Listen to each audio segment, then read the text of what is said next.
তুমি আসবে বলেই বসন্ত এসে ফিরিয়েছে চৌকার, তুমি আসবে বলেই শিশিরে শিশিরে ভরে গেছে মাঠের ঘাট, মনের জানলা খুলেছে পাল্লা আলো যেন হাজার স্বপ্ন ভুলে অযত্ন রামধনু বারবার, মনের জানলা খুলেছে পাল্লা আলো যেন হাজার স্বপ্ন ভুলে অযত্ন রামধনু বারবার, তুমি আসবে বলে। আপনার গানের মধ্যে রাজনীতি এসছে, সমাজের সমস্যা তো এসছেই, রাজনীতিও এসছে, এমনকি অসাধারণভাবে এবং অত্যন্ত সাহসীভাবে গালাগালও এসছে। তো এই যে বাংলা গানে এই যে নতুন নতুন মাত্রা যোগ করা, সেটার কারণটা কি? এটা বোধ হয় রাজনৈতিক কি বলবো ইনসিকিউরিটি থেকে বোধ হয় আসা। রাজনৈতিকভাবে যখন আমরা সবাই ইনসিকিউর ফিল করি কোনো কোনো জায়গায়, তখন কিছু মানুষ ভয় পেয়ে যায়, কিছু মানুষ চিৎকার করে। তো আমি সেই দ্বিতীয় দলের মধ্যে আর কি, চিৎকার করে গালাগাল দেয় আর কি, আমি সেই কাজটাই করেছি আর কি।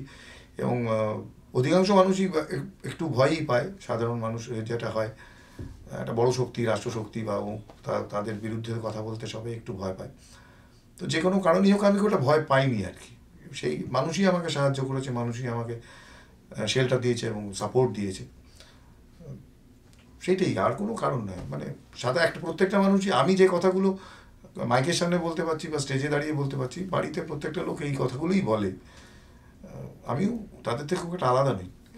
তারা 1999 সালের পর যখন নতুন শতক শুরু হতে যাচ্ছে, 21 শতক, তখন মানুষ 2000 সালে ঢুকছে পৃথিবী, তখন মানুষের একটা মধ্যে ভীষণ আশাবাদ ছিল যে 21 শতকটা অন্যরকম হবে।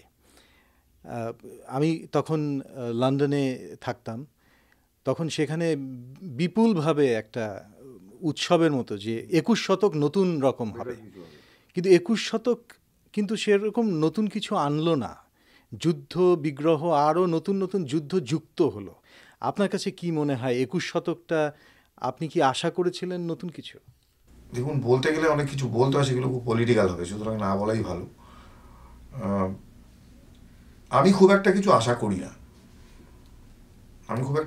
না, কিছু যে বিশাল কিছু পরিবর্তন হবে।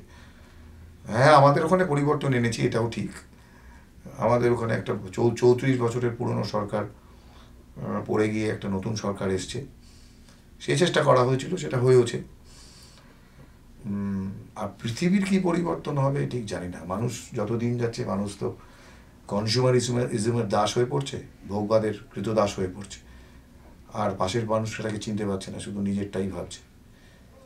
এতে খুব একটা ভালো হয় বলে মনে হয় না আমার।